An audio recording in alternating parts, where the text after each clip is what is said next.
views of the Glory 980 AM, the Glory Media Group, LLC, WDDO AM, its staff, management, or advertisers, but are the views and opinions of the participants of the broadcast.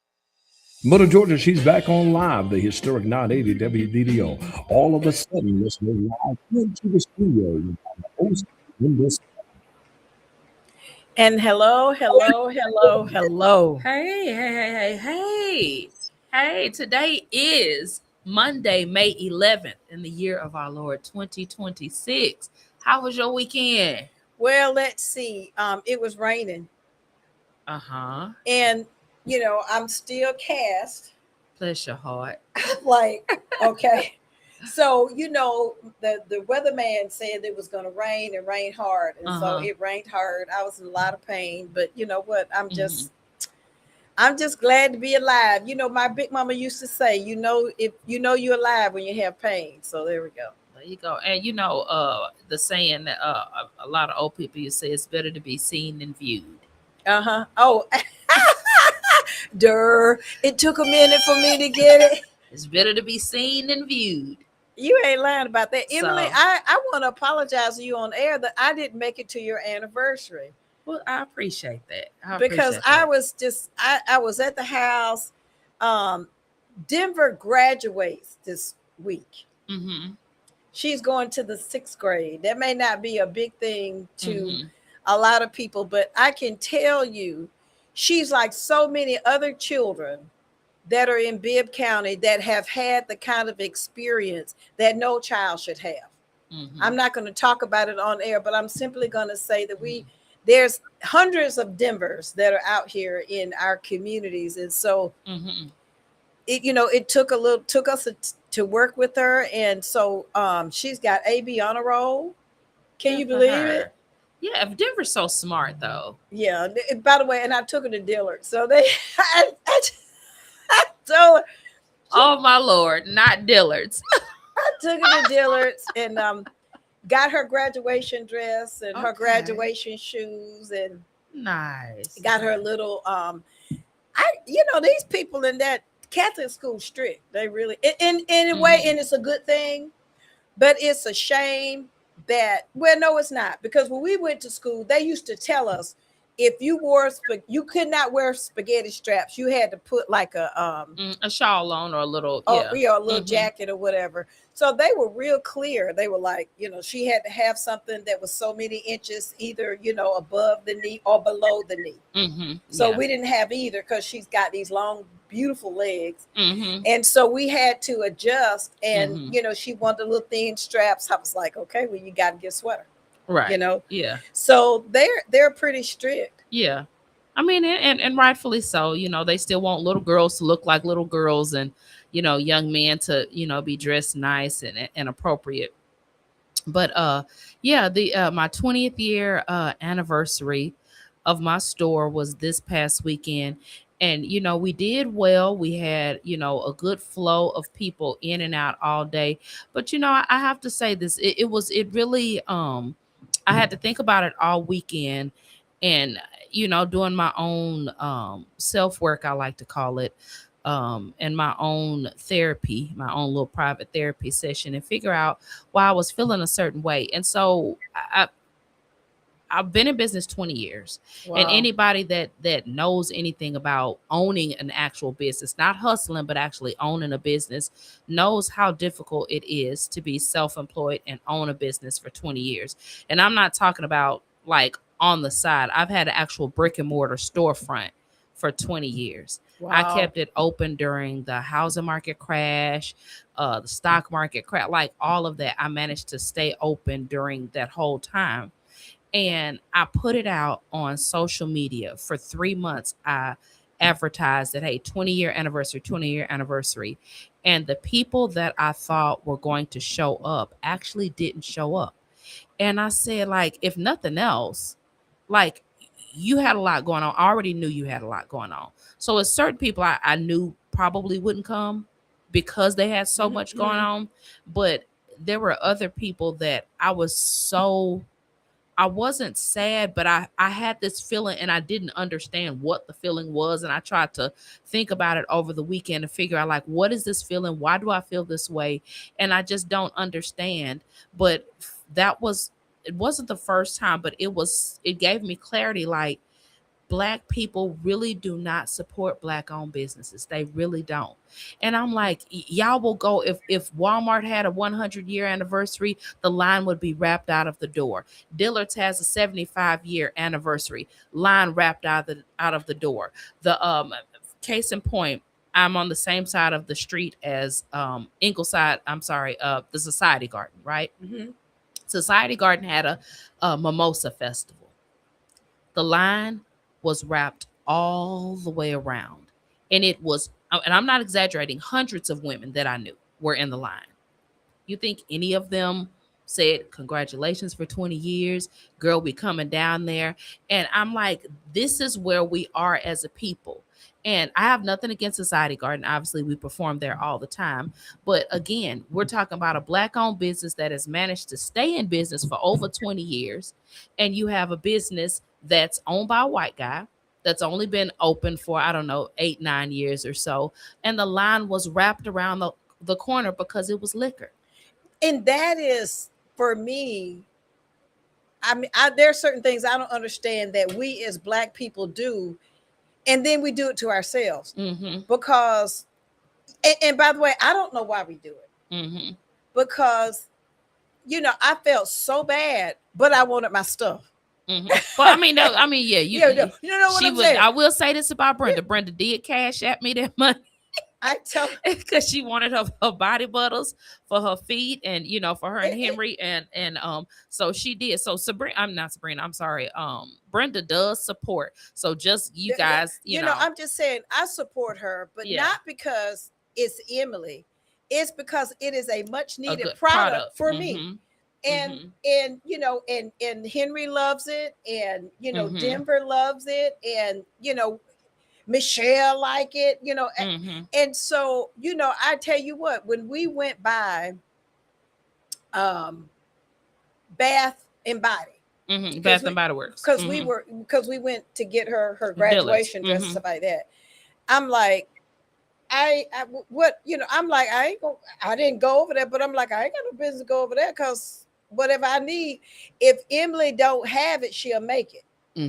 That's true. Now, I don't know if y'all know that, and I probably shouldn't put this on air, like that, but she know I like the kind of like the creamy, whatever that stuff. Shower gel. I like shower gel. I use soap. I don't like soap. I like shower gel. She'll make me some. But I do think that's a conversation about Black folk, and we can just take it on into today's topic. What is it about us that make us not care about us until the white man do something to us? Now, and that's real right there, Emily. Yeah, and here's the thing. Right. So the tickets, I think, to get into the Mimosa Festival were $20, I believe. Right. For bottomless mimosas, if you will. But you take into consideration, most people, you're going to drink maybe 4 or 5 mimosas, because they weren't like the champagne, like they were, pretty large black cups. Right. And so I said to myself, now one body butter is $20, and that body butter is going to last you about 3 months, or a little bit more than 3 to 4 months. Right. Versus some alcohol that you're going to drink in less than 20 or 30 minutes. You're going to have your fill of it. And that $20 was literally just wasted down the drain.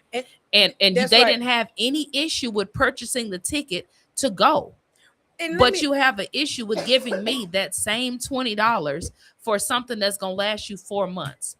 And I don't understand. Just make it make sense. And let me just say this. And they didn't put Prosecco, the good Prosecco, in it. They got the cheapest. Yeah. And by the way, if just in case y'all didn't know it out there, just understand what I'm getting ready to say. These distributors give people free liquor. When they buy like a certain amount of liquor, they give it to them, and the one they give them is just horrible, just really, really bad. So if they're giving away mimosas like that, you can rest assured it was with some really trash. But I'm bringing this up about Black folk because we have got to do better. Now, we just got to do better, Emily. And I heard a preacher talk about integration. And he was saying that did, what did actually integration do for Black folk? Well, for one, we have to struggle now to have business, because there was a time back in the day, you know, when you didn't have a choice of where to go, you had to use Black businesses. But when you got a choice, the first thing you went to was what you thought was cold or ice. If you follow what I'm saying, it'd be different if you didn't have a good product. And I'm just saying, there's a lot of good Black businesses out here. It'd be different if you didn't have a good product. It would be different if you were not dependable and consistent and all of those things. Your store is open on time. I know it opens on time. I know it closed at a certain time. I know all of that. But what's the problem? What keep people from going there? Is it the fact that they don't want to support the business, or is it the fact that they just don't want to see you have nothing?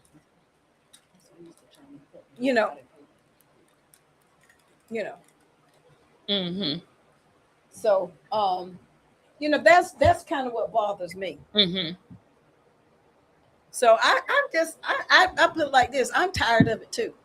Yeah, and I was grateful, like overly grateful, for the people that did um show up and support. And I had my brother, he came out and he DJ'd for us, and from Atlanta, and he DJ'd, and we put the tent right outside the store, and we had a fantastic time. And it even actually pulled people in, because he was, playing the music. It pulled people in off of the street that literally came in and said, "Hey, we just heard the music. We wanted to come in and see what was going on." So those are like the positives that I took away, instead of kind of focusing on the part where I thought that these certain individuals or certain people would actually show up to support. It made me feel good. It's like, at least those are new potential customers, because everyone that actually came in off of the street, they purchased. Wow. So they'll like that. Yeah. Our call-in number is 478-250-1444. Again, the number is 478-250-1444. And what we're talking about is what's wrong with us Black folk. That the only way, and I hate to say it, that we can go out and support and do things is that if we have liquor. Now, if we and you know what, and we were talking, I was like, you know what, that's probably true. It is. If you want to get a group of Black folk together, I mean, and know that they're going to purchase something, have some liquor. Have some liquor. I called it the Booty Brigade, because that's all you saw from 11 o'clock to about 7 o'clock is booty, booty, booty, booty rocking everywhere. Booty, booty. Booty, booty. The Booty Brigade was out. And I mean, and that's all, and they were all going down there. And I'm an entrepreneur. I love all, especially small businesses. Obviously I have a place in my heart.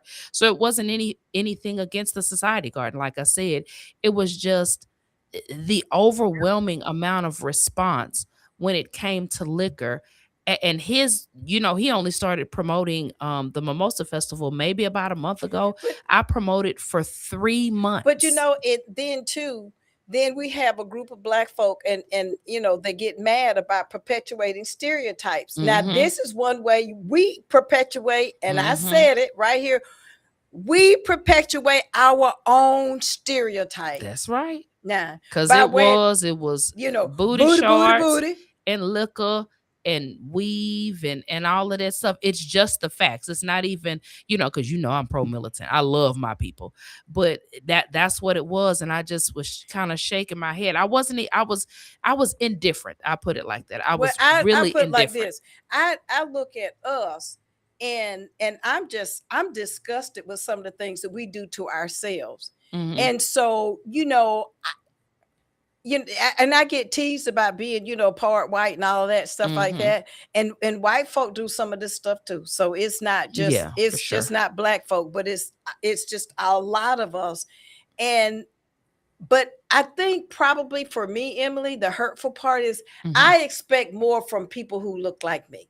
to support me, Mhm. because I may expect somebody of a different race not to support me, because I'm like, Mhm. okay, well, they may not really like black people or something like that. But Mhm. when it come to my own people, I would Mhm. hope that they would do me right. Mhm. And a lot of times they don't. They don't. And I agree with you 100%. But you know what this weekend had taught me was not to go into things with zero expectation, and to stop expecting you out of other people. Oh, wow.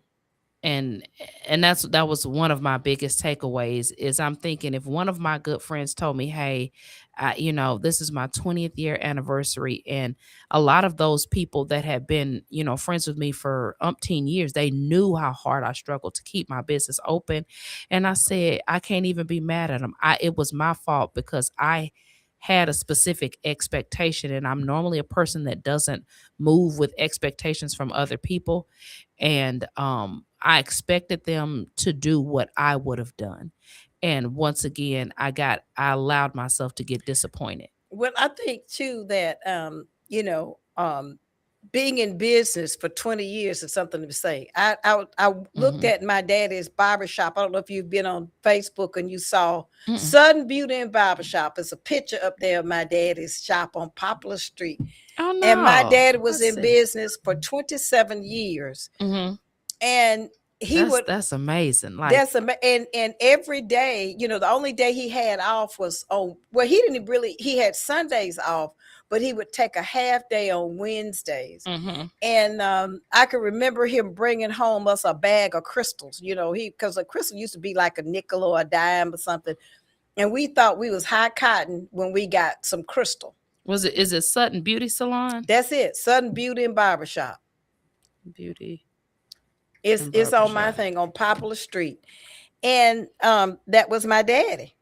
Mhm. See if That I can find it. and he is, I remember how hard he worked. And my crazy self, and it ain't funny, but it is funny too, that I didn't even know what here you go, I didn't even know what a paycheck was, because Mhm. when I grew up, I just knew money. And that's the difference between like an entrepreneur and someone who's like me, who go in to work and get like a check, is that Mhm. yeah, Ah. that's my daddy's honey. Look at that car right there, y'all. I had to Oh, send. there's more pictures. Okay. Okay, and then the other picture is a picture of my daddy, on there. Uh-huh. But I do understand that maybe, and you want to know something, Emily? Perhaps this is part of what has happened within the Black community too, Mhm. because Black people were entrepreneurs. A lot of them were entrepreneurs. That's the only way they made it. Mhm. And they were accustomed to working for themselves. So maybe that's part of the problem now, that we have gotten kind of like lazy in that respect, that we're Mhm. accustomed to working for other people or doing things, and we're not as ambitious as we are for making our own money. Maybe Mhm. that's because it's kind of hard. Like, I can appreciate a person who have a business. There are some of us out there, some of us women, especially if they're not bringing home like a paper check on Fridays or something, we don't really even respect them as having having a business. We don't respect a Mhm. hustle. Mhm. So maybe that's part of it too. But as Black folk, Yeah, I've definitely ran into that. Women, not just women, but our community in general, it's almost like they don't respect what I do as much as they would respect somebody that actually brings home a physical paper check. I've definitely ran into that. And I've had to tell customers multiple times, like, you realize this is what I do for a living. I don't clock into anybody's job. Like, every time a customer cancels an appointment, that's money I've lost that I can't recoup. Every time somebody shows up late and it runs another customer late and they end up having to leave because they can't stay and wait for that, like, they don't consider that's how I eat. That's how I pay my car note. That's how I pay, right? the mortgage, the rent, the et cetera, et cetera. This is not a joke. This is literally my livelihood. And so I don't think that we as a community really respect it as much as we should. And that's for any Black owned business owner and out and there. and I understand that there are a lot of things that we do to help. A lot of Black businesses, will help other people and things like Mm-hmm. that. And I got that.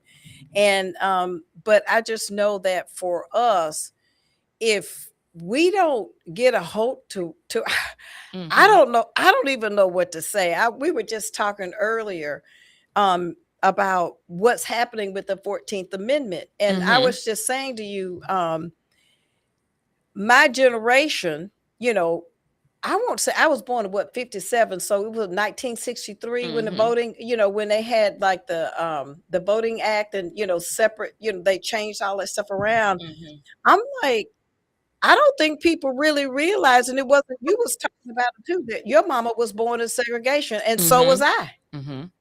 We were not free. Mm-hmm. And we're progressing back to a time to where, and what I'm alluding to is that is a good thing you got business so we can go buy some soap. Let me just say it like let me just say it like that. Because if things shut down tomorrow, Mm-hmm. where we had no, Mm-hmm. then we would have to go to Emily to go get the soap. Right, exactly. Mm-hmm. And I think that we need to make sure our listeners that we support our Black businesses. Mm-hmm. May it be like the corner store or something like that, or Mm-hmm. whatever that is, so that we can Mm-hmm. continue to have some people that are working on their own. Same thing with a doctor or whatever like that. I can't tell you how many people I know will not go, and they have insurance and they won't go to a Black doctor. Mm-hmm. Now you tell me what's wrong with that. I don't get that, Emily, not one bit. Because that's definitely how I am. I will definitely seek out a person that looks like me. Anytime I go I to a do doctor, too. my primary care Mhm. looks like me. My OB, like every they look just like me. And again, I don't like to pull the racist card or anything I'm not trying by to. no means. I just like to support my own people. And And I that doesn't mean that the white doctors are any, and less right. skilled than the Blacks. I just like to support, my own, and there's nothing wrong with that. There's nothing wrong with that. When I went down to when I broke my arms, my wrist, I went down to Peach County. There's a bad doctor down there. Mm-hmm. And I can't think, what was her name? I can't think her name, that Black chick. She was off the chain good. I can't think of her name. I see her face just as clear I as do day. too. And they says, oh, you're gonna like her. She came in with that long needle and stuck that needle in my arm and was twisted. Well, Uh-huh. I don't think I can twist it back, but she was just really awesome. And I know how hard she had to work in order to get her, to get her degree. Mm-hmm. It wasn't given to her. It was through hard work and struggle. So, that we, so I just think that this is the time now. I'm going to tell you something, Emily. I'm scared. Scared for? Tell me about it. I'm truly scared because I remember what it was like growing up in segregation. Mm-hmm. And, maybe I did too much to protect my children. I really don't know. Because for some reason, I don't remember the North having to deal with as much foolishness as we did. Ours was more outward. You could like physically see it. Up north, it was real quiet. It was like, it was slick. It was pretended like they were there with you, but they really wasn't. You didn't know what your quote unquote enemy looked like. Here in the South, folk either liked you or they didn't, and they would let you know it. I watched on y'all know me and TikTok. I watched TikTok, and this white gentleman walked up to a Black sister and said all kinds of nasty things to her, put his finger all in her face, and she just stood there and dealt with it. And finally it was in Memphis. So finally they arrested him. But I'm like, see, I'm scared because I ain't right. I'm telling you, I'm putting it out here. I'm not right. I'm not the kind of person that you're gonna be able to walk up on and say all kind of things, point your finger all in my face, and I just turn around. I'm not her. And that is there's a lot of bold people that are doing things to folk, saying things. It was a little boy I saw on the internet, had gone in for the school board because the children at the school were calling him monkey and coming up to him and making little monkey sounds and just doing things like that to him. And so he had to he went to the board and told on him. Well, or the teacher that walked all around the other students when she got to the little black girl. She hugged all the other kids, but she didn't hug this little black girl. The little black girl come home crying, "Mama, what did I do?" That's what I'm saying. See, and a lot of this behavior has been perpetuated. And I'm not saying that it's all white people, because it's not. I hate to say group talk, because we have some really good people and we got some really bad people on both sides. I got that, But this business of what's occurring now with redrawing these lines and drawing us out. I mean, I don't even understand why you drawing the line. You got the majority of the people in the Senate and in the House. Why you need to draw some more lines, Emily? I think you highly represented. Well, because they're scared. They want to do the redistricting and redraw these lines because they're scared. They know that that T-Rump is definitely gonna have a very, very, very, very, very difficult time with these midterms, because the wool is no longer pulled over people's eyes. People are actually seeing things for what they really are, and they're realizing that their elected officials aren't representing them in a way that that they expected. Well, when I went and got gas, and here we go. I don't know how you cannot know that something is going on. My gas, I think it costs about $80 to fill my tank up. And I do believe, and I want to say, y'all call in and correct me because I may be wrong, but on May 16th, Georgia is going to because they rolled back the tax on gas. Okay. They rolled it back just to give us a break. Well, on May 16th, it's supposed to change. And so if I'm not mistaken, it'll go up about 30 cents a gallon. Is it 30 cents a gallon or yeah? So, while I'm up here crying about that $70, $80, it's going to be 90. Well, a lot of people, that's a lot of money. It's a lot of money to me. And I already know what it's going to do to the grocery stores. And while I'm on the grocery store, and I know this is just not off subject, because I just want y'all to understand, they've got barcodes. Have you seen that? I don't know. In our college, they've got barcodes in the in Walmart on the price tags. Take a look at them so that they can electronically adjust the prices. Okay. So they don't have to have people. Yes, ma'am. So they don't have to have.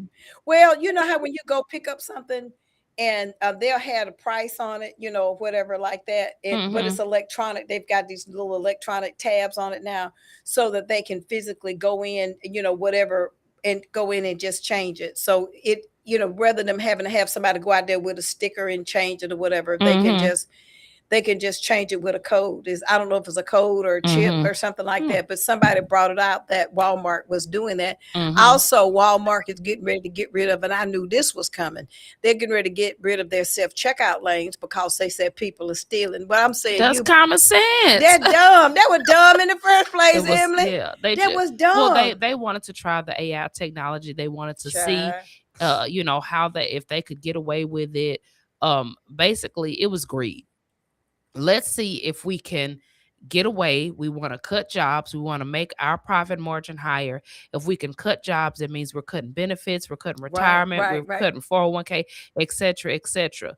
And let's just replace that whole human with a machine and allow people to do it themselves. Well, guess what? People aren't as honest as you think they are. And people do steal, especially when a gallon of milk is $4. A carton of eggs is $3. A box of cereal is $5. People don't have it. And they don't have it. They're going to steal. They're going to steal. And that's the thing. You talk about your vote don't count. Oh, hey, I ain't going out there to vote. See, you know it, Emily. I ain't gonna do nothing. But okay, you didn't vote. And so now look what you got. Emily, I'm mad about those prices at the grocery store. I'm telling you, you get one little bag of groceries. Oh, yeah. One little bag of groceries. Don't mess around and buy $40, yeah. Don't mess around and buy you some ground meat. Yep. I remember I told you last week I bought a ground turkey. A pound of ground Right, turkey right. used to be $2.37. That same pound of ground turkey is $4.98, so $5. And And it that's used to be $2.37. and by the way, and then Miss Morton, please vote for Amy Morton. Tell you what bad shape the school is in, the school system, Mm-hmm. and we ain't got no money. People just don't have the money, Emily. Alicia Brooks said, we are moving in areas that we should not living in. I think she says we're moving into areas that we should not be living in. Tell us what you mean by that, Alicia. You can call in 478-250-1444 or just type in the comments and tell us what you mean by that. She said we're moving into areas She that we talking should about not be living in when they she were was talking talking. about redistricting a few minutes ago. Okay, we're moving. And by the way, I was just looking at, and hey, Alicia Brooks, how you doing? We're just going to have to really do a whole lot of prayer. I say this, the prayers of the righteous availeth much. And But is that what we need to be doing? Because we Black folk been praying for hundreds of but and years. by the way, and that's why and think about it, Emily, though, think about it. We have sustained. We're still standing, even for those 500 years or whatever, 600 years, we're still standing. Now, I'm not saying just pray and just tear your knees up. I'm not talking about that, but I am saying that we're going to have some type of resolve, because what's coming up ain't nothing to play with. I mean, Alicia, and I know that you are definitely one of the spiritual sister. This golden, he got 2 golden statues up, and I'm like, y'all, if folk ain't saying nothing, girl, Trump got 2. Like, oh, really? Where is it? What? well, one of them is in Mar-a-Lago. I don't know where the other one is, but he got these golden statues up and told the man that was doing the statue, said, look here, I need for you to fix my turkey neck and lose some weight, child, on that, make me kind of thin. And these evangelicals are running around here, and some of these Negro preachers running around here trying to tell you, oh, well, they ain't worshiping him. But I'm like, y'all need to be careful now, because this thing is out of control. And then on this same weekend now is when the Supreme Court knocked down the 14th Amendment, where now you got people going and redistricting and trying to block out Black folk. And here we are, we so stupid. Well, my vote don't count. If your vote don't count, and I say it again, why are people trying to dilute your vote? So, and then I could tell you, oh, so many people marched and died for this. Yeah. I do genealogy. And the first thing that I find, even, and I found it in your tree too. As soon as they were able to register to vote in 1870, but usually it's 1867, they took and they signed that paper with an X so they could vote. That was the first thing they did. And I can find historical evidence for those that claim, that, Miss Williams, I know what I'm talking about. Oh, wow. I'm looking at it now. Oh, yeah, that's something serious. Trump National Doral golf course, got him standing up there with his fist in the air. Oh, wow. And to me, that's scary, because we're moving in a place that, I'm not going to worship anything. I ain't doing, not Brenda. But my point to you is, again, folk need to be aware of their whole surroundings and what that looks like. And, civil rights and things of this nature. DEI, as someone said, a lot of white women, benefited from DEI. Well, we know a lot of the laws and things that are going against women is not for brown women. It's not for Black women. It's for white women. That's why we got all those abortion things, going on. And we'll talk about that another time. It's not for Black babies. It's for white babies. They want to make sure these girls are having little, even dropping the age of consent for some of these little white girls so they can have babies and things like that. And I'm like, y'all just as crazy as you can be. I got a question about abortion. It was something, well, a comment / question. Okay. So I was watching something online, and this guy had, he was to a Caucasian guy, Caucasian female. They were talking, and he had such a good point that actually made me ponder. The woman was, pro-life, and God is pro-life, and God is against abortion, et cetera, right? And I said, And she quoted a scripture. I can't think of the scripture off the top of my head, but the guy replies and says, well, if God is pro-life and The baby is created by God in the womb and blah blah blah. He said, well, didn't and God is all about life. Didn't he order all of the firstborn boys in Egypt to be killed? And she just got dead silent. And she said, I have nothing else to say. I think I'm done here. And I said, and I had never thought about that. And I said, oh my God. You have to, first of all, folk don't, here go. I don't play with God, I don't play with that right there. But you need, folk, it's a whole lot of questions, just like you said, that I find in that's in the Bible. I just don't understand how you can say, don't do this or don't do that to the babies when you won't even give them any food to eat. I mean, that bothers me. Or how you can take and lock up people and kill them. You know what I mean? Murder them and stuff like that. I don't know. It's contradictory to me. So there you go.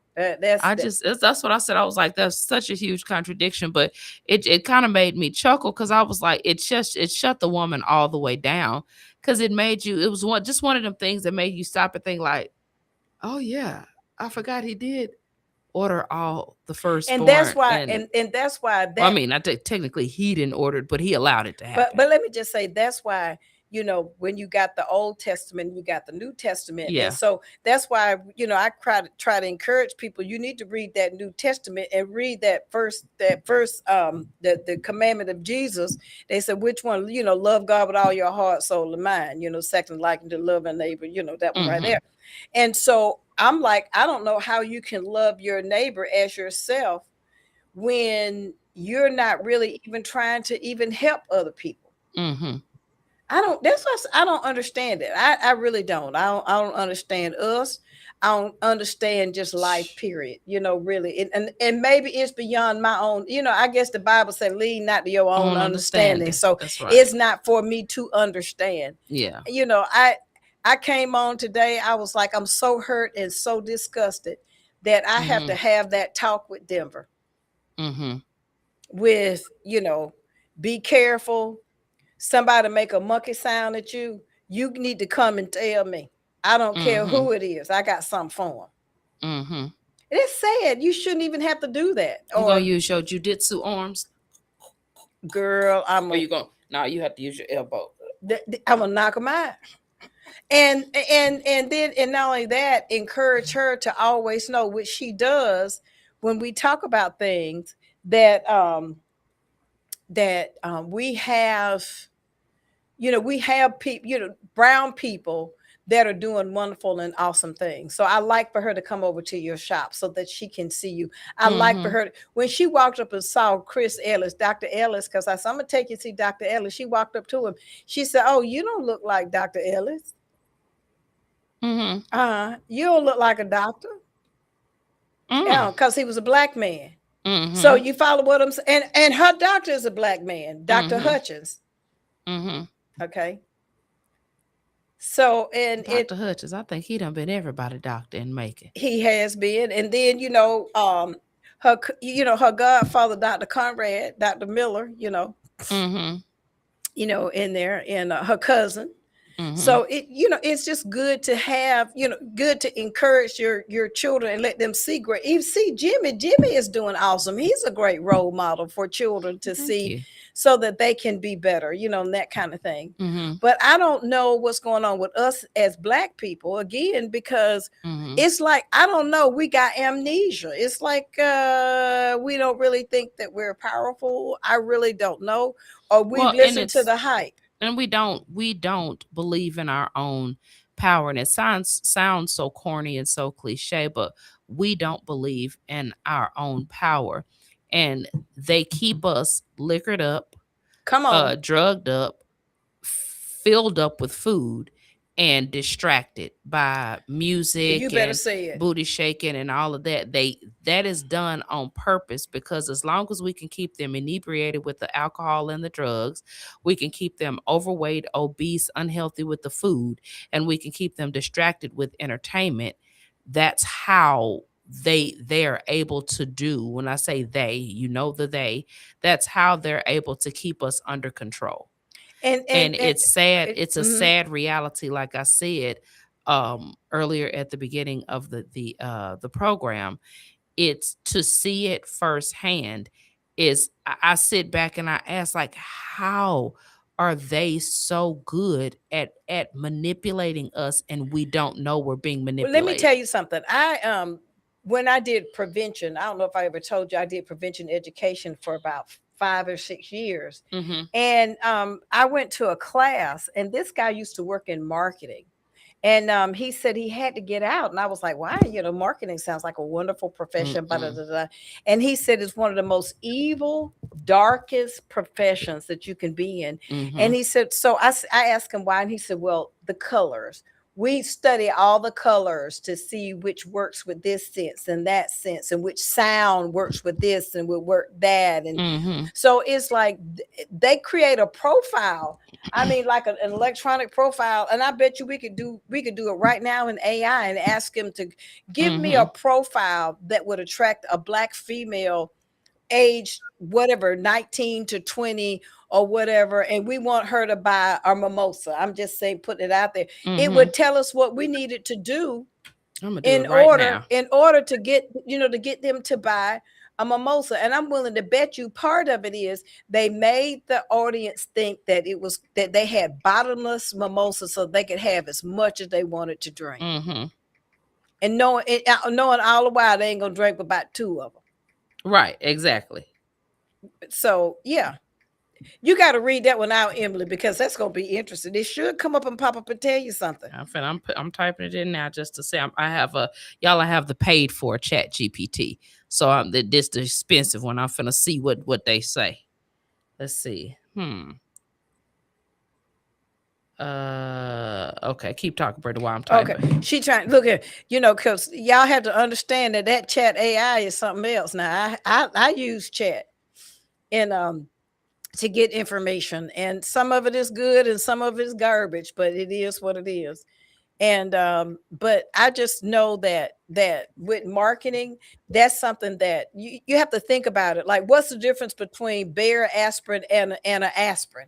Nothing, except the name is Except Bayer. the brand, right? Except the brand.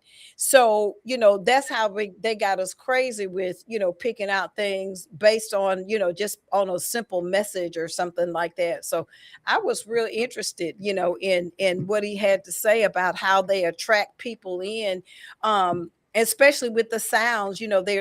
I get in my listeners that are out there, people can manipulate you with the ching ching ching of a slot machine. Have the lights going on and off and stuff like that. So absolutely, she's over there just working her magic over there. Her eyes are stretching, y'all can't see her, but her eye is stretching. Is it twitching too, Emily?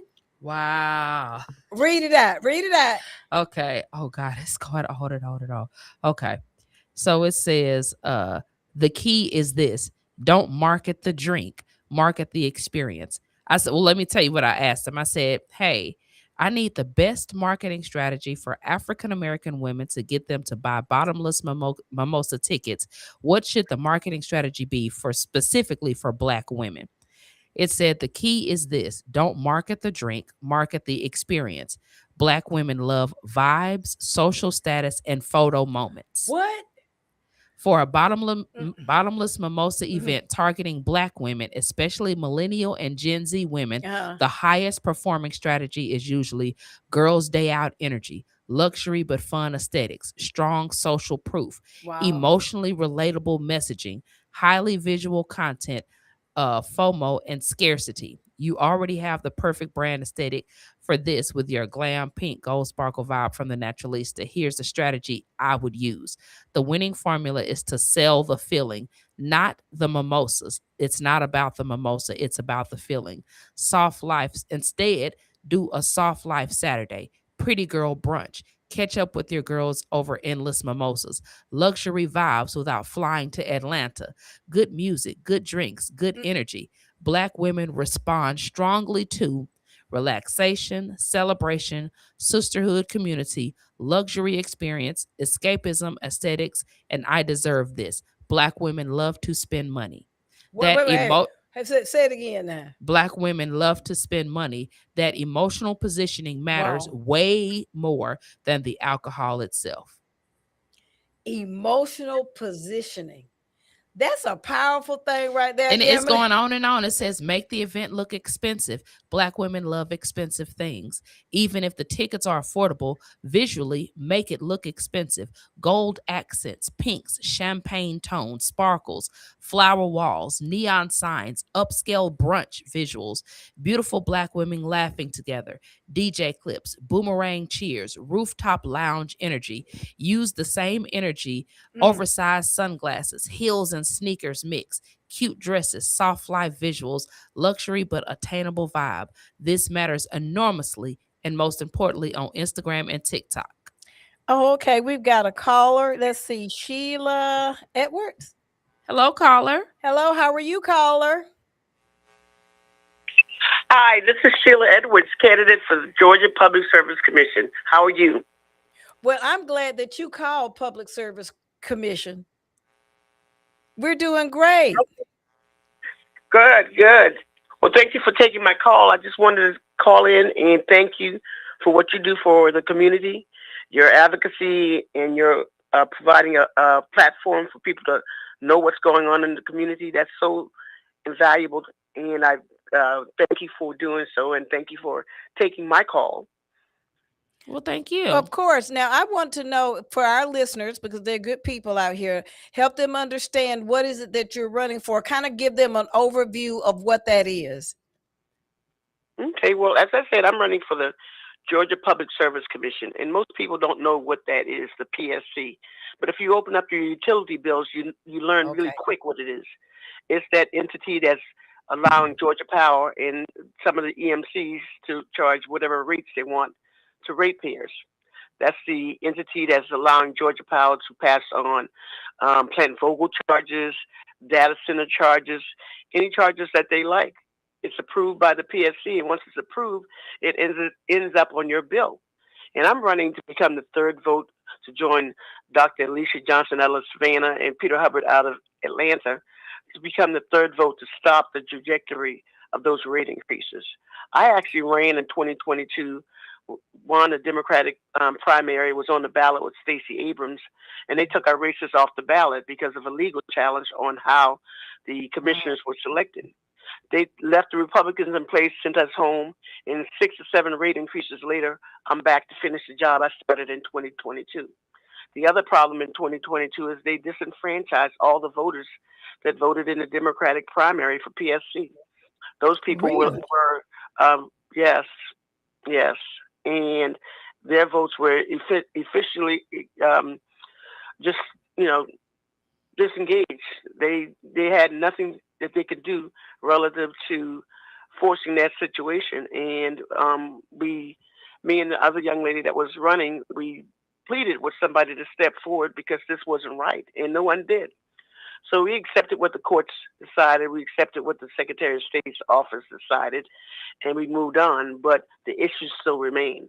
We still have utility rates that are outrageous, and it's not based on people's income. It's based on whatever Georgia Power wants to pass on to you. And you have people that are getting their powers turned off in the dead of winter or in the hottest days of the summer, and they have no recourse.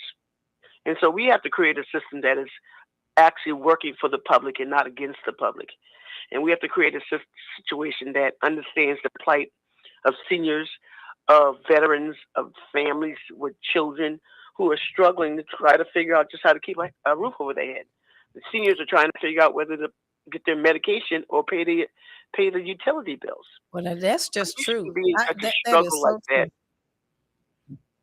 Yes, and with your community in South Georgia, rural Georgia, it's going to be very important that you all have a seat at the table. And when I become public service commissioner, I'm going to make sure your voices are heard, that information funnels and channels its way down to your communities, because I'm going to be there. I'm going to be visiting.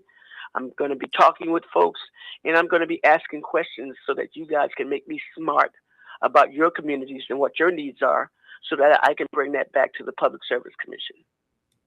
Oh, wow. That's powerful. Now, I want to make sure that everybody know your name. So It is is she? it is Sheila Edwards for PSC. My my website is SHELIA for PSC.com. Okay. Well, And I thank you invite so much. anyone to reach out to me. Excuse me. No. Thank you for that, because you just shared some information that because I just want to be real clear. You shared some information that I didn't know, about what has happened to you in the past and such. So I'm definitely going to find you on the ballot and vote for you. Well, I appreciate that. And it didn't just happen to me, it happened to you all as well. And, of all the things that the PSC does, I just recently found out that they gave a private railroad company permission to take the land away from a family in Sparta that had been in their families for over 100 years. Oh, I'm not okay. sure if you're following that story, but they appealed that situation, and the Court of Appeals came back and said, they could do it. And that means your land is not your land until your land is your land until somebody else tells you they want it.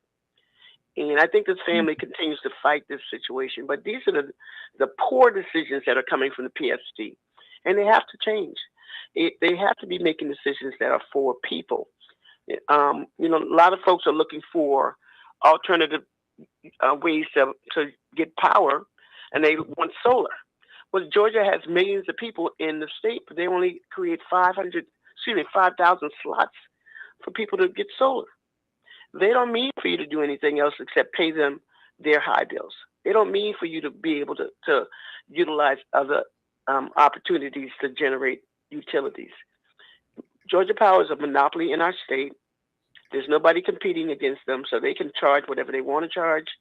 And as long as the PSC rubber stamps it, they get away with it. And I can promise you, when I become the next member of the Public Service Commission, that's going to stop. I'm going to be looking for ways to help marginalized communities and Black and brown communities. I'm going to be looking for ways to make sure that we're not being gouged with these prices. And another thing that the communities are conscientious of is the onslaught of data centers. They're just popping up in our communities with no type of regulations, type of understanding of what their purposes are and the impacts to our bodies, to our health, to the environment. Nobody knows these things, and it's like an open door. They're all flooding Georgia right now, and you have a lot of communities putting in moratoriums to say, wait a second, we need to understand what this means to us and our constituents. And I'm not against data centers, but they shouldn't be next door to my house. They shouldn't be next door to the schools or the churches, because we don't know the ill effects of it. And unfortunately, when it comes to these types of things, they are notorious for putting them in our communities. So right now, you find a majority of the data centers south of I-20 in marginalized communities, in Black and brown communities, but you're not going to find them in Alpharetta or Buckhead or Sandy Springs or any of those places, because they know not to go there because those folks will not allow it. But they come to our communities and they set up shop, and they don't give anything back to our communities. We have a lot of things that are going on. We have a lot of problems with our youth. They can create some programs, create some structure for that. If you want to operate in our community, bring something to the table, and first and foremost, pay your own bills. You have them kicking women and children off of welfare, but they are quick to create corporate welfare to attract these companies into Georgia. But when it comes to a data center, they don't employ a lot of people. So you can't even treat that as an economic development opportunity, because it's only a handful of people that they utilize to work with data centers. So what are we doing? What decisions are we making? What decisions are your elected officials making on your behalf? That's the challenge that every voter should be asking. And if you look at my resume, you'll see that I've been working in the community for decades. I've been working with, people that care about our communities. John Lewis, David Scott. All right. I was David's first district director when he went to Congress. And his first thing to us as his employees was, you take care of my people. These are my people. These are not your people. These are mine. So if they call, you answer. If they need something, you get it done. And that's the mindset that I have going into the Public Service Commission. If you call me, I'm going to get you